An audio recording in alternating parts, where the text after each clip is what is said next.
Hey guys, I'm just going to read the last section of this story about Saul and Jonathan before we go into the next assignment that is about young David. We were actually ready to discuss and talk about 1 Samuel chapter 14 when we departed each other on Friday. So I'm going to go ahead and read the last section of that, and the assignment for this reading that was assigned last week sometime, I think on Thursday, is going to be due today on Monday.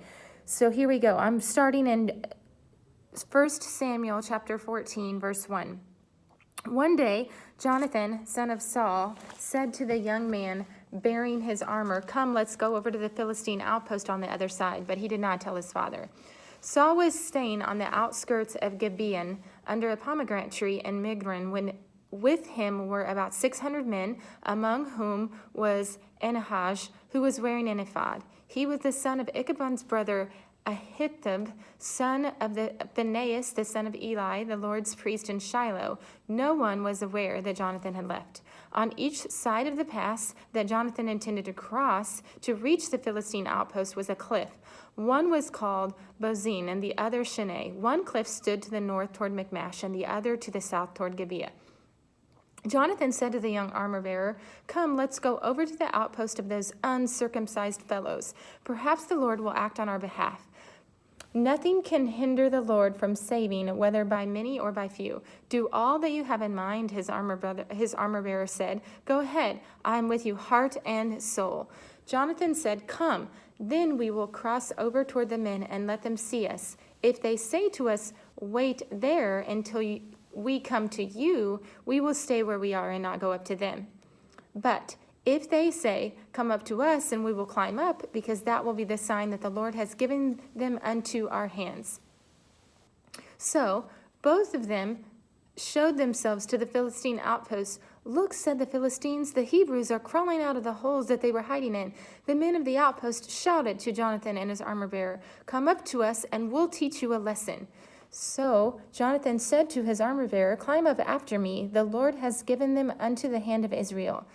Jonathan climbed up, using his hands and feet, with his armor-bearer right behind him. The Philistines fell before Jonathan, and his armor-bearer followed and killed behind him. In that first attack, Jonathan and his armor-bearer killed some 20 men in the area of about a half an acre. So we discussed this fight scene.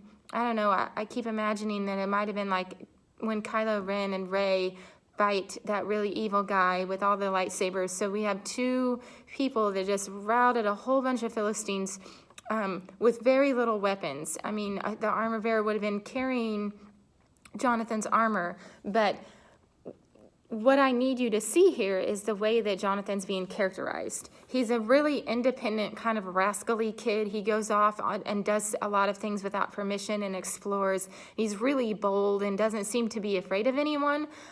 So those details of indirect characterization will be really important later. So I'm in chapter 14, verse 15. The headline is that Israel routs the Philistines. Then panic struck the whole army and the camp and field, and those in the outposts and raiding parties, and the ground shook. It was a panic sent by God. Saul's lookouts at Gibeah in Benjamin saw the armies melting away in all directions. Then Saul said to the men who were with him, "Muster the forces and see who has left us." When they did, it was Jonathan and his armor-bearer who was not there. Saul said to Ahijah, "Bring the ark of God." At that time, it was with the Israelites, because the ark had been conquered and taken away by some people, but at this time, it was still with them. While Saul was talking to the priest, the tumult in the Philistine camp increased more and more. So Saul said to the priest, "Withdraw your hand." Then Saul and all of the men assembled and went to the battle. They found the Philistines in total confusion, striking each other with their swords. Those Hebrews who had previously been with the Philistines had gone up with them to their camp and went over to the Israelites who were with Saul and Jonathan. When all of the Israelites who had hidden in the hill country of Ephraim heard that the Philistines were on the run, they joined in a hot pursuit. So the Lord rescued Israel that day, and the battle moved on to Beth-aven. The next part is called Jonathan Eats Honey. Now the men of Israel were in distress that day because Saul had bound the people under oath, saying, "Cursed be any man who eats food before evening comes, before I have avenged myself on my enemies." So none of the troops tasted food. The entire army entered the woods, and there was honey on the ground. When they went to the woods, they saw the honey oozing out, yet no one put his hand to his mouth because they feared the oath. But Jonathan had not heard that his father had bound the people with the oath, so he reached out the end of his staff that was in his hand, and he dipped it in the honeycomb. His eyes brightened. Then one of the soldiers told him, "Your father bound the army under a strict oath, saying, 'Cursed be any man who eats food today.' That is why the men are faint." Jonathan said, "Well, my father has made trouble for the country. See how my eyes brightened when I tasted a little bit of this honey? How much better it would be if men had eaten today." Verse 30 says, "How much better it would have been if men had eaten today some of the plunder that they took from their enemies. Would not the slaughter of the Philistines have been even greater?" That day, after the Israelites had struck down the Philistines from Michmash to Ajalon, they were exhausted. They pounced on the plunder, taking sheep, cattle, and calves that they butchered them on the ground and ate them together with the blood. Then someone said to Saul, "Look, the men are sinning against the Lord by eating meat that has blood in it."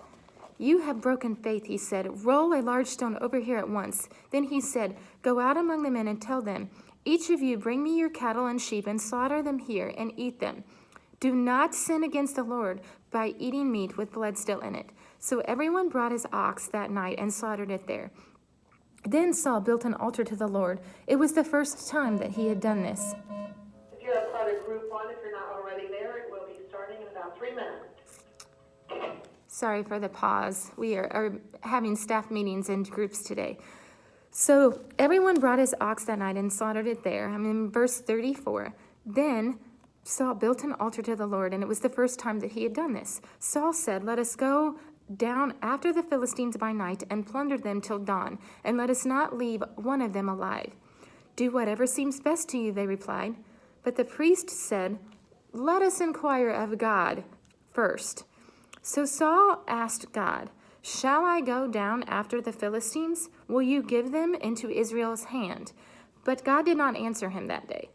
Saul therefore said, "Come here, all of you who are leaders of the army, and let us find out what sin has been committed today.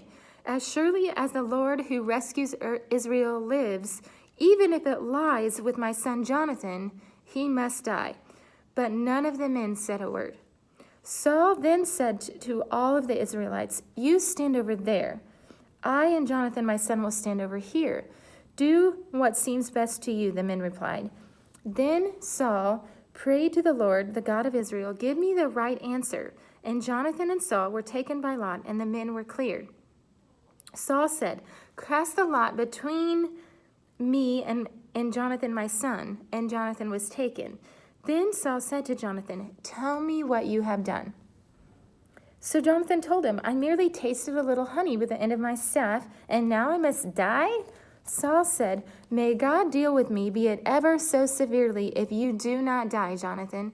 But the men said to Saul, Should Jonathan really die, who has brought about this great deliverance in Israel? Never. As surely as the Lord lives, not a hair of his head will fall to the ground, for he did this today with God's help."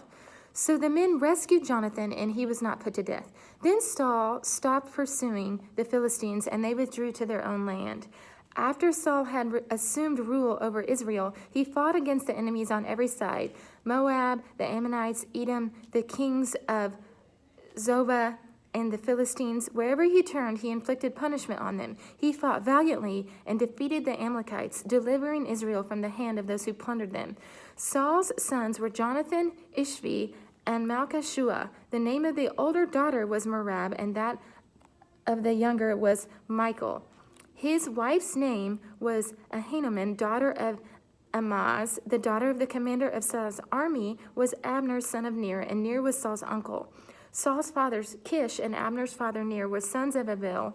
All the days of Saul, there was bitter war with the Philistines, and whenever Saul saw a mighty or brave man, he took them into his service. So our driving question all semester really has been, what can we learn from these characters? And the main lesson here is to be really careful with oaths. You know, Saul made this oath that, you know, whoever eats must die. And then he also didn't communicate that to his son. So another lesson or takeaway that we can have is just really about the importance of communication. Like if you make an oath or you make a rule, it needs to be communicated to everyone. Imagine like in a classroom or even in your home, if there was some sort of new standard or new expectation, but nobody communicated it to you, it just sets you up for failure. So as we continue to read digitally together, I'm going to try to read out loud like this every day to kind of point out what I want you to be catching, and then you'll be answering the questions on your own. One of the things that I want you to be paying attention to coming up is this very unique characterization of Jonathan and how he's not afraid to stand up against his father or do something that his father doesn't like. And that's going to be a really key factor in the story of David. I hope that you're all doing well and taking care. Hopefully we can all be together soon.